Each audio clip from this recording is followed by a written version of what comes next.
a teaching from the end of the first of our two double portions.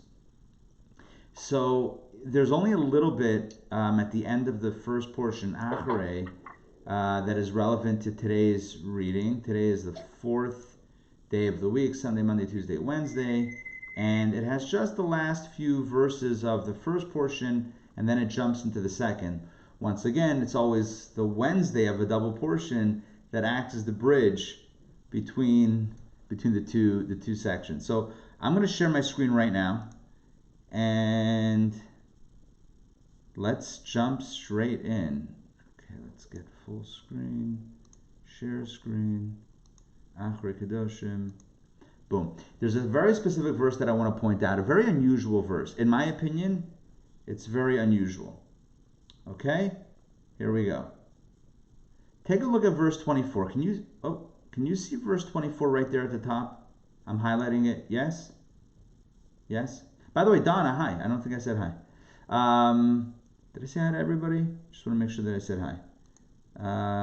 Yeah. Okay, so the verse at the top says, "You shall not defile yourself by any of these things." The last thing we were talking about in the portion, as I mentioned yesterday, was about the incestuous relationships. So the Torah says, God says, don't defile yourself by any of these things, for the nations who I am sending away from before you have defiled themselves with all these things. Fascinating.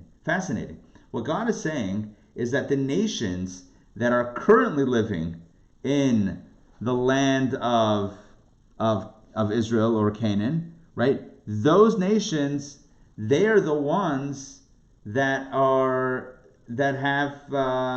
been violating these things. That's how they behave. You don't behave like that. Look at verse 25. And the land became defiled, and I visited its sin upon it, and the land vomited out its inhabitants. But as for you, you shall observe my statutes and my ordinances, and you shall not do like any of these abominations, neither the native nor the stranger who sojourns among you. For the people of the land who preceded you did all these abominations, and the land became defiled, and let the land not vomit you out for having defiled it, as I vomited out the nation that preceded you. This word, vomit, that's kind of like for me it's an uncomfortable word to say even, but the Hebrew is lo taki, which is kind of expel, like send out, reject. The idea of this word of vomit is that the body is rejecting something. For example, in the human example, if the body is rejecting something that fundamentally is not healthy for it to have inside. So, or it can't be contained inside. When it can't be contained, the body kind of forcefully sends it out.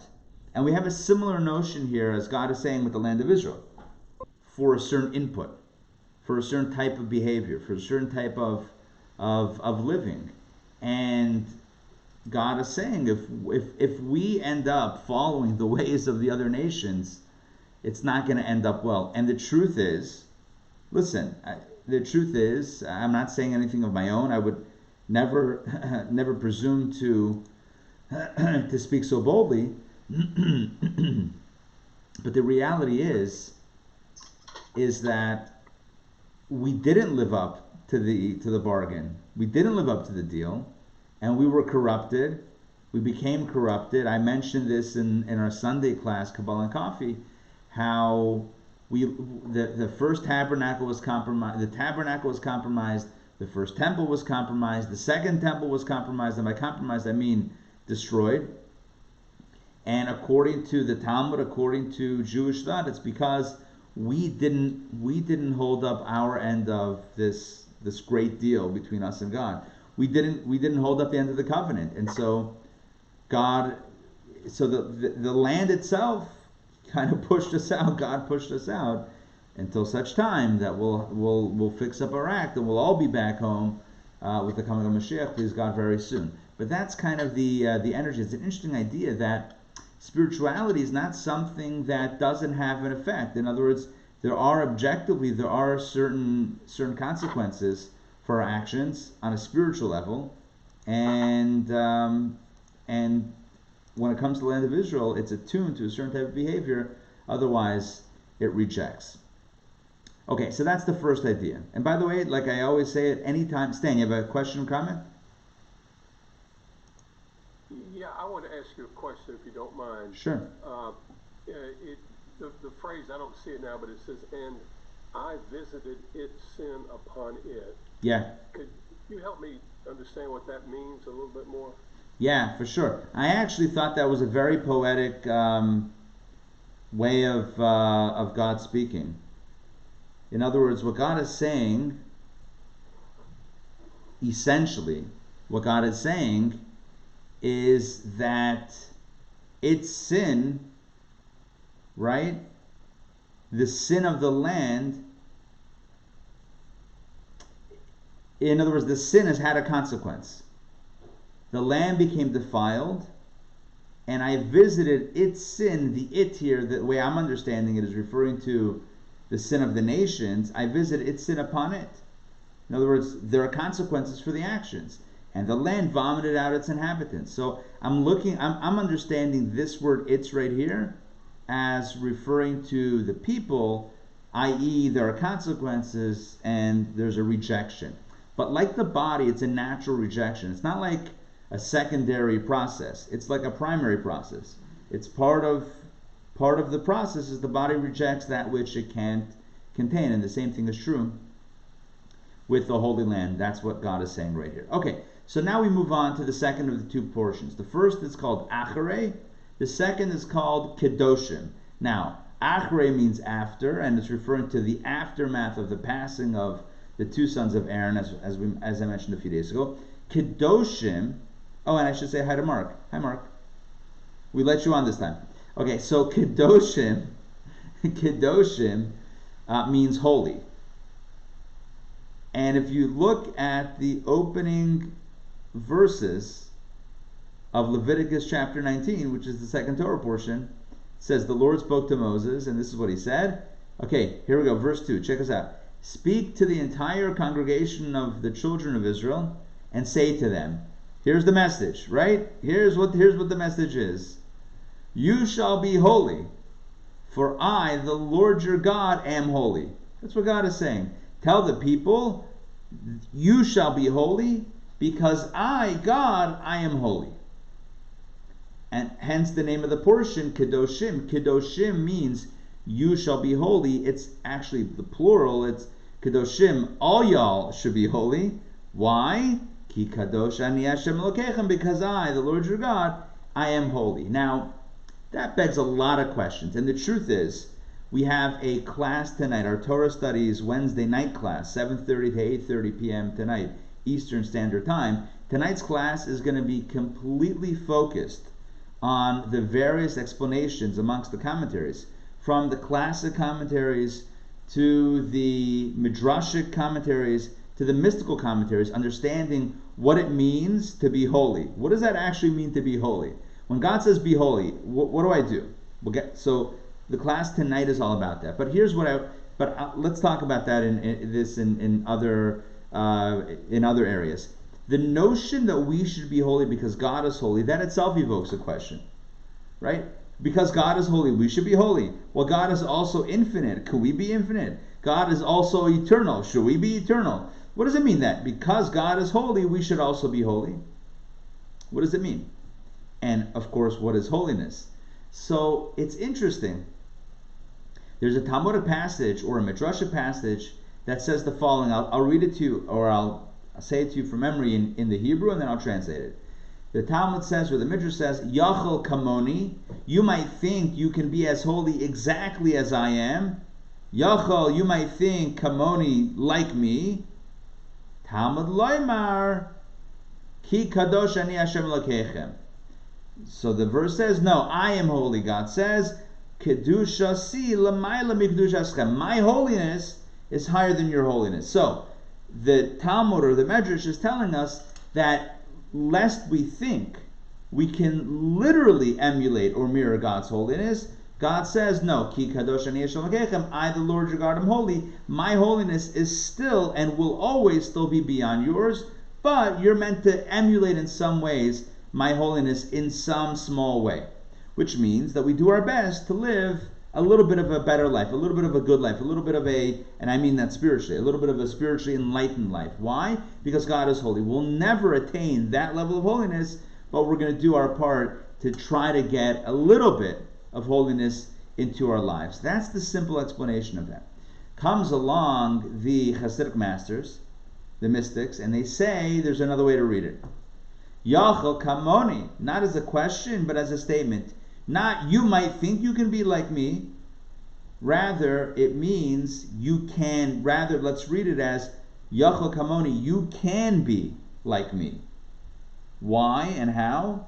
Because you should know, Kedusha sila maila mikdushaschem, my holiness above, God is telling us in this deeper explanation, actually stems from your acts of holiness below. According to this reason, and according to this understanding, and this is such a mystical understanding, God is not kind of taunting us, God forbid, right? God is not saying, oh, you think you're so holy, I'm the holy one, you're just, a dim representation or reflection of my holiness. That's not what God is saying in the deeper sense, in the mystical sense. In the mystical sense, God is empowering us to tell us that not only can we try to be like mini-me's to God's whatever holiness, but rather God is saying that the holiness that exists above is precisely due to our holy acts below. When a human being, so let me just say this very clearly, when a human being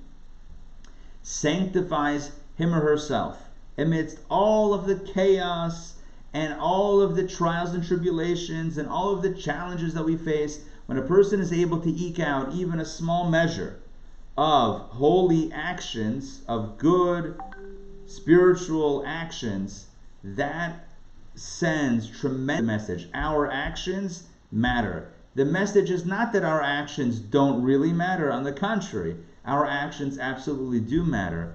Why? Because our actions below have a cosmic effect above.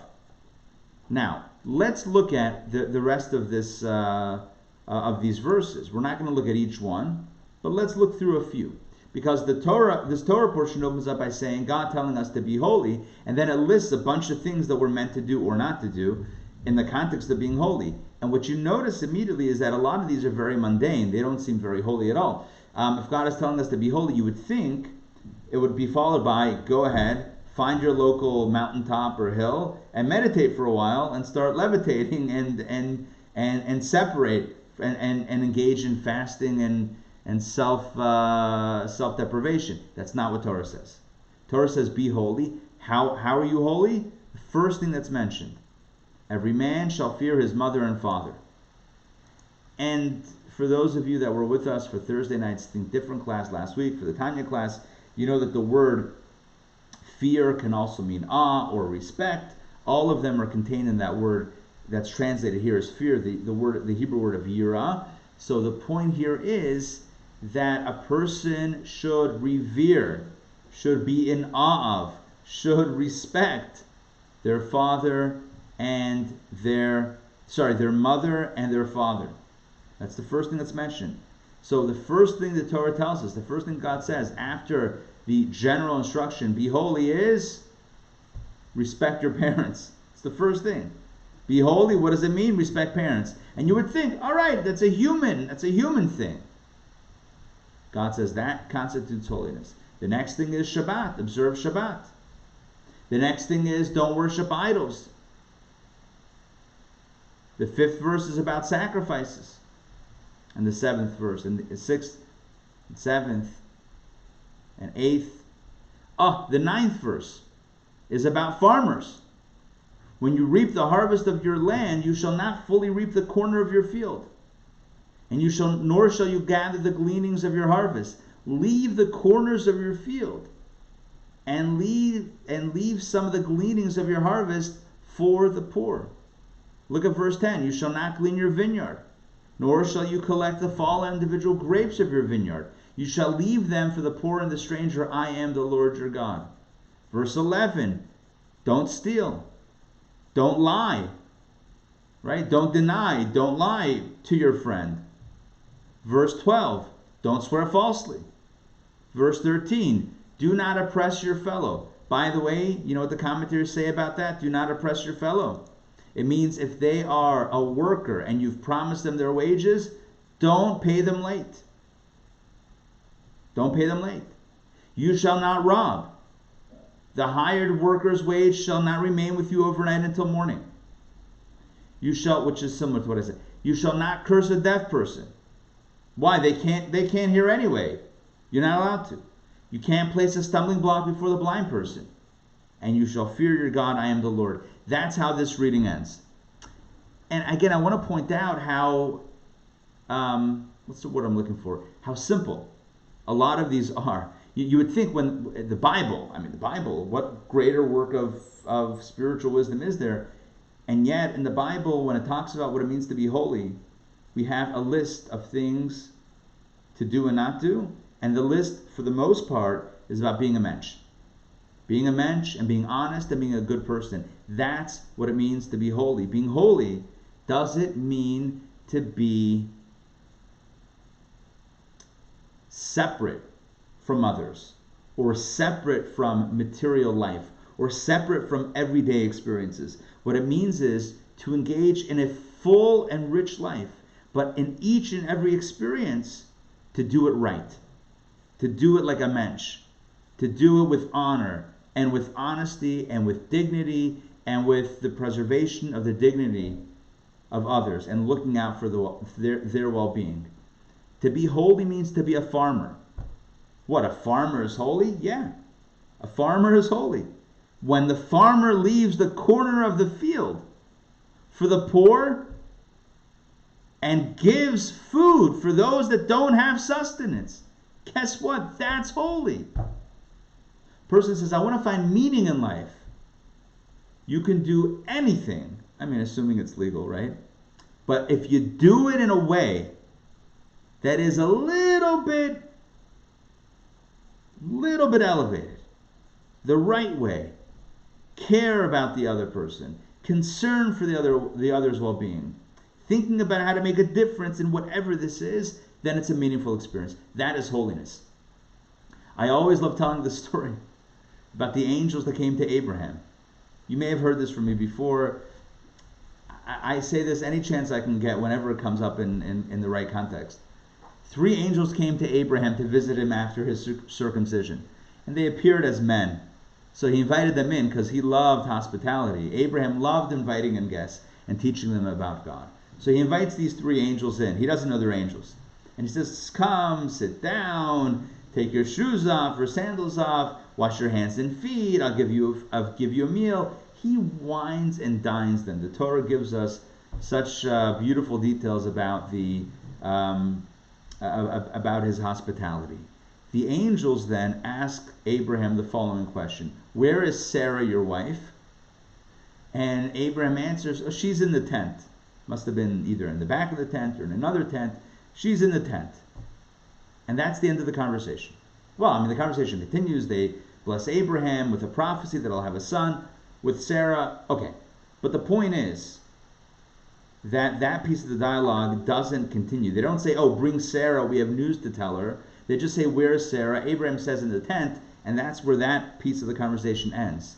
The mystics explain that the angels asked where Sarah was because they were very confused. You see, in heaven, they heard about Abraham, and they heard that there's a human being on earth who shines like nothing else, like no one else. There's a human being on earth that shines even brighter than the sun, spiritually. And so they said, we can't wait to meet Abraham. And now they had a mission, so they were lucky to meet Abraham. And when they come to Abraham's tent, they're expecting to see some sort of spiritual guru, some sort of angelic figure. Maybe he's wearing white robes. Maybe he's floating off the ground. Maybe his eyes are closed in meditation. But no, they find the chef, right? The first thing is, he's a B&B operator. Come in, take off your shoes, wash your hands. Let me cook you a meal. Let me get you milk and cream and butter and a lamb and everything. And he's cooking for them. They say, this is not a holy man. This is a chef. Maybe he can have a reality show, whatever. That's popular now, food shows. But the Food Network. But a guy who's radiating holiness above, we got the wrong guy. They say, maybe it's Sarah. maybe we made a mistake. Maybe the signals got crossed. Maybe the light emanating from Abraham's tent was not Abraham, but it's Sarah. So they asked Abraham, so where's Sarah? And Abraham's like, you don't get it, guys. Sarah's in the tent also, which is a euphemism for her greatness is also concealed to you. They were looking for spirituality, and Abraham showed them what holiness is. I'll say that one more time. They were looking for spirituality, and Abraham showed them what holiness and godliness truly is about. See, spirituality has a connotation that it's the opposite of materialism. Right? The spiritual and the material we typically construct as in a binary fashion as opposites. There's the material and then there's the spiritual. So if you're spiritual, you're not materialistic. And what Judaism does, and as expressed in, but it's about materialism done right, done in a holy fashion. Be a farmer. Get your boots muddy. Right? Work hard under the sun. It's fine. It's perfect. No problem. It's a blessing. And then make sure to leave parts of the field to the poor. Have a business. Hire workers. Pay them on time. You see what it means to be holy? Doesn't mean to sit and study Torah all day. That's nice also if you can do that, if you can pull that off. But holiness is having a job, owning a company, being a farmer, having a family, interacting with other people, and doing so I'm just looking through the various mitzvahs mentioned here, and doing so in a way that is right, in the right way, in the holy way. Does it make sense what I'm saying? Yes? Final point, and then we're going to close out today's session. Verse 14, the last verse of the reading, it says, you shall not curse a deaf person. Let me highlight that properly. Now I understand the second part of that verse, you shall not place a stumbling block before the blind. Yeah, I get that. If you put a stumbling block in front of somebody who can't see, they're going to fall and hurt themselves. But what's the problem with cursing a deaf person? They can't hear it anyway. What's the problem? If somebody speaks negatively, somebody issues a curse against somebody who can't hear, so what's the problem? They can't hear it. There's a few different answers, and you may be thinking of an answer right now. Number one, it's not just about them, it's about you. Don't be a person that goes around cursing other people, right? Is that the type of person you want to be? Forget the fact that they can or can't hear it. Don't be that person that goes around getting so angry or whatever that you're now cursing people. So don't be that person.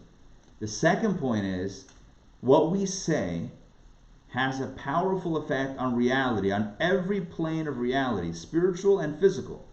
The words that we utter literally have an effect on reality that will affect the other person. So not cursing a deaf person, cursing a deaf person, even if they couldn't hear it, it would have an effect on them. Why? Because words matter, and the words that we say have a very big impact. Therefore, we don't curse someone who can't hear. Number one, because we shouldn't be like that. And number two, we're not allowed to harm them in that way with our words, because the words do have an effect. To end off with one final story. The Baal Shem Tov once took his students, his small circle of students, into a synagogue. And in the synagogue, they were there for prayers, and they finished the morning prayers, and two congregants in that synagogue got into a fight after the prayers. It must have been like a feud that they had that was, a long-standing feud. And one of them yells out in the middle of the argument, if I had the power, I would rip you up like a fish. That's what he said. The Baal Shem Tov told the students, let's all stand in a circle and hold hands. And they all had held hands, and then the Baal Shem Tov completed the circuit with the student on either side of him. And immediately they had a vision of this man ripping up the other man into pieces. Like they saw that manifest. And it was horrific and grotesque. And they immediately all dropped their hands because they were shocked and horrified by what they saw. The Baal Shem Tov told them that you should know that every time a person says something, it creates a reality. Sometimes, oftentimes, most of the time, Our physical eyes can't see it, but it creates a reality nonetheless. Everything we say creates a reality. Judaism reminds us again and again and again, and Kabbalah and Hasidism reminds us also again and again and again, be careful what you say. Don't say things that are negative, hurtful, violent. Don't say things. We don't mention anything that has a negative connotation, because we don't want to create that energy. We don't want to create that reality on whatever plane of reality it might be created. Okay, that's it for today. I hope you found that meaningful. We talked about the notion of the land of Israel and the idea that it naturally rejects certain realities, and that's just the way it exists. We spoke then about Kedoshim and how God tells us to be holy because He is holy, and I gave you the deeper interpretation of the midrashic statement that says that that holiness above actually stems from our acts of holiness below. Our actions, our seemingly small actions, have a big effect above. We spoke about what the examples of holy living are, as the Torah states it in this reading, which are seemingly simple acts, simple physical acts, and we explained that is what constitutes holiness. Holiness is not separating from materialism. It's about doing materialism in a holier way, in a nice way, in a menschy way. And then we mentioned at the end, the last point was about watching our words, not cursing a deaf person. Number one, because we shouldn't degrade our own dignity by being that type of person that curses others. And number two, we shouldn't seek to create that reality on whatever level it would be created through our words. Okay, feel free at this point to unmute yourself, ask any questions, share some comments or reflections.